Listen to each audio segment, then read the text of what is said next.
Hi, Andrew here from MobileGeeks.com. I'm at BQ right now. It's a Spanish manufacturer that's sitting in Spain, and they just introduced here in Madrid the BQ Aquaris M10. It's a new 10-inch tablet, as you can see, that will be released pretty much all over Europe, even in Russia, Germany, France, Spain, Portugal, and so on. And it's quite an interesting tablet, especially since it's a European one.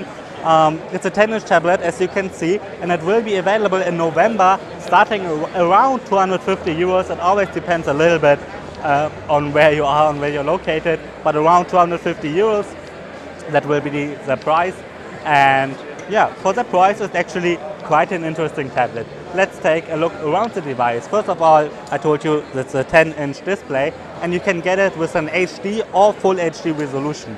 So the HD one will have a resolution of 1280 by 800, and the full HD version a resolution of 1920 by 1200. So there will only be around 30 euros differences, but yeah, I probably would spend the 30 euros more for the higher resolution. There's also a couple of other differences between the HD and full HD versions. One is the camera. We have a 2-megapixel front camera on the HD version and a 5-megapixel front camera on the full HD version. The same goes to the back camera that's located over here in the center. It's a 5-megapixel camera with the HD version and the 8-megapixel camera with the full HD version.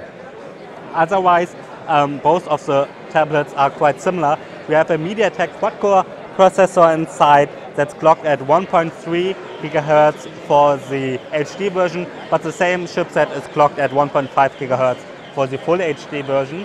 Both have 3 gigabytes of memory and 16 or 32 gigabytes of internal storage, depending on the version that you are getting. Let's go around the device a little bit. As I told you, there's a front camera, then we've got some light sensors over there. Down here is, first of all, we've got the typical buttons here from Android, but they also included a capacitive home button. It's just the home button. We don't have the other keys here as a capacitive one. This is basically the BQ logo. It should represent 5 fingertips of a hand, and yeah, it's just a home button. You press on it and then you go to the home screen. Otherwise, nothing here. We've got Dolby Atmos speakers on the bottom here. The location is actually quite nice, because if you're holding the tablet like this, you don't cover them if they would have been on the sides here or on the back, what we see quite often. So the location on the bottom is quite nice. The only downside might be when you may be sitting on the sofa or lying on your bed and you have this on your belly, that you might cover them a little bit. So that's one downside, but otherwise the location is quite good, I think.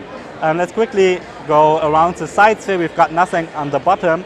On this side we have the volume rocker and the power button, and then we have a micro SD card slot. You can put SD cards with a capacity of up to 32 gigabytes in there.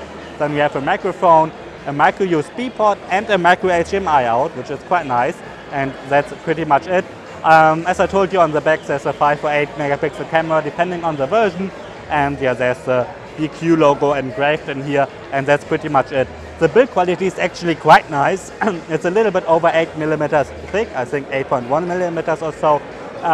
But yeah, it feels actually quite nice in your hands for that price. The build quality is a lot better than the Samsung Galaxy Tab A that I tested a while ago, that has a similar price tag, but yeah, way worse build quality. So the build quality here is really nice. You don't see any fingerprints on the black version. There will also be a white one. Those are the two colors that will be available.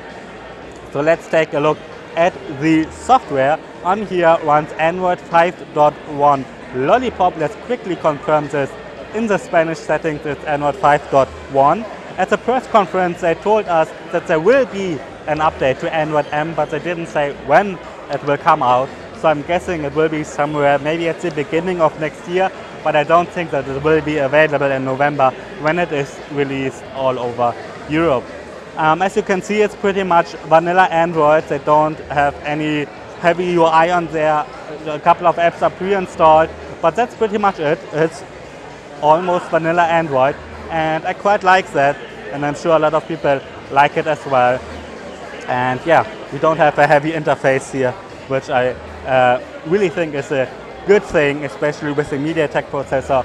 So hopefully we won't have any lags or something, what we see sometimes with other manufacturers. All right, this is a quick hands-on with the BQ Aquaris M10. If you have any questions, please write us in the comments and visit mobilegeeks.com for further information. I'm Andrzej for Mobile Geeks. Thanks for watching.